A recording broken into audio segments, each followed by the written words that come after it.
台湾话俚语应该安怎讲？安怎写俗语话，内容是从台湾闽南语常用词词典引用。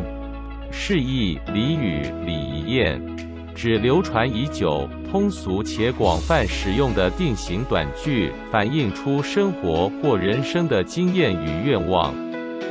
俗语话讲，一好甲一歹，无两好相排。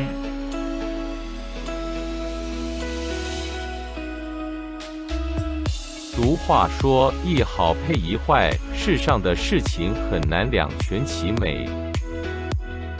请支持我，点击 subscribe， 然后再单击小铃铛，也不要忘了转发给您的朋友圈。谢谢，请点击下面观看同一系列的影片。